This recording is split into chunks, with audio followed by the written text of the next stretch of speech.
All right, so after you have taken your TRX70 Pullstart completely apart, cleaned it out, make sure there's no traces of rust or any leftover old grease or anything like that, I've gone ahead and given this one a quick spray paint just to clean it up. And what you're going to want to do is take some grease and you want to smear it around in the bottom contact area where the spring is going to sit. Just get a fair amount all around there, and then around the center protruding shaft where the pulley is going to spin. Okay, so after you've got some grease smeared around in there, you want to go ahead and take the new spring. Okay, it's wound with a retaining wire, and you're going to find the end, and inside you can either hook the spring around the edge of one of these prongs, or you'll see there's a little notch in here as well where you can also hook that spring. So you're going to go ahead and take this spring, and you want to hold it in such a way that this little hook will grab on to one of the sheet metal protruding edges right here, and make sure that the spring is wound in this direction and not in the opposite direction, because once you put this spring in, your pulley that sits on top is going to wind in the clockwise direction, and you want that to tighten the spring. So set this down inside the housing and align the end of the spring to catch. And you're going to want to wear safety glasses because we're about to unwind this spring, and the spring can cause you some serious injury if you don't protect your eyes. And what you want to do now is, with a glove, hold the spring down at the bottom of the pulley, and carefully, with a pair of needle nose pliers, you're going to reach in and grab the retaining wire on the outside of this spring and use the pliers to remove that wire, and use your fingers to help guide this spring to unwind inside the center of this housing.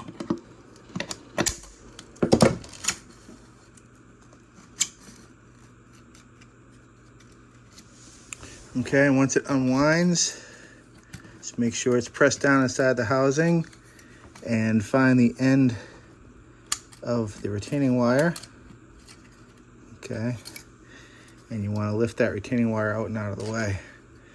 So now, inside the housing, you've got the spring wound nicely. Okay, and you can see the end is hooked right here, and this center is around just right. Okay, now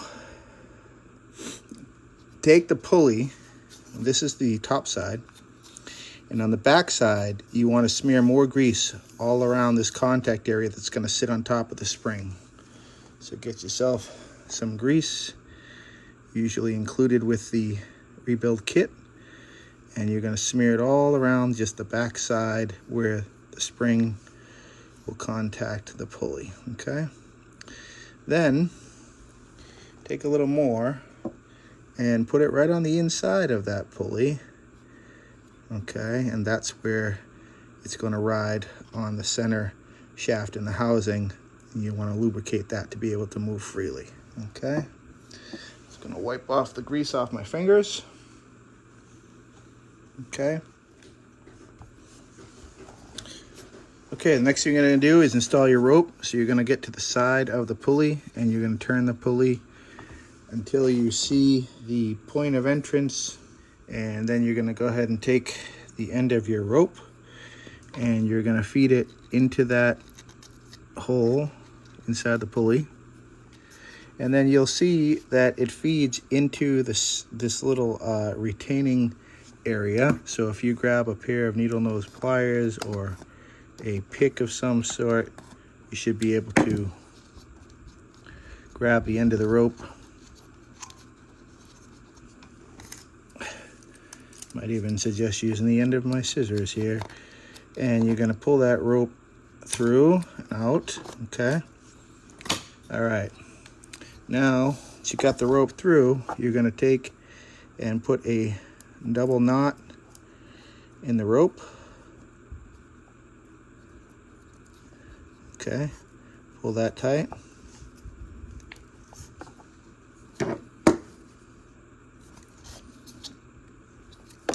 All right, once you've got your knot in the end of the rope, you're going to pull the other end of the rope so that the knot falls down into that retaining area of the pulley. Okay, and out of the way of everything else. Okay, just like that. All right, now take the rope and wind it around the pulley, and wind it until you have probably, I don't know, about a foot or so of the rope hanging out. Okay,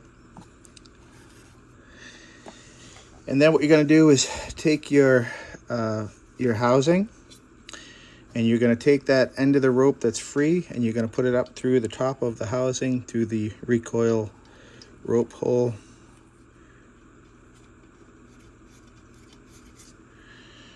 Pass it through. Okay, and then you need to take the pulley and align the groove on the bottom with the spring. Set the pulley down on the center and just kind of rock it around, turn it a little bit, and see back and forth until you can get it to drop into place, just like that. Okay, now when I pull on the rope a little bit, you'll see there's spring tension there. Okay, it's pulling back on me. That's what you want. Now you've got the string hanging out. That's fine, just leave everything in place. Make sure you put some grease down in this hole here where the ratchet pawl is going to be. Put some grease on the ratchet pawl. Drop that into place like so.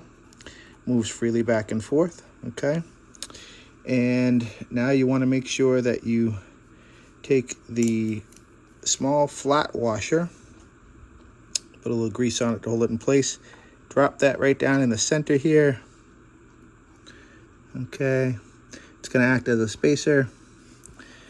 And then you're going to take and make sure the ratchet pawl is all the way in. And you'll see there's a little stem here.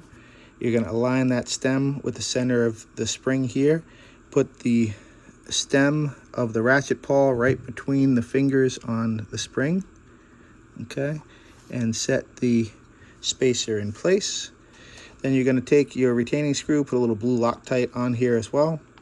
Drop that in the center and kind of get it started by hand. Then you can take your socket, wind it down,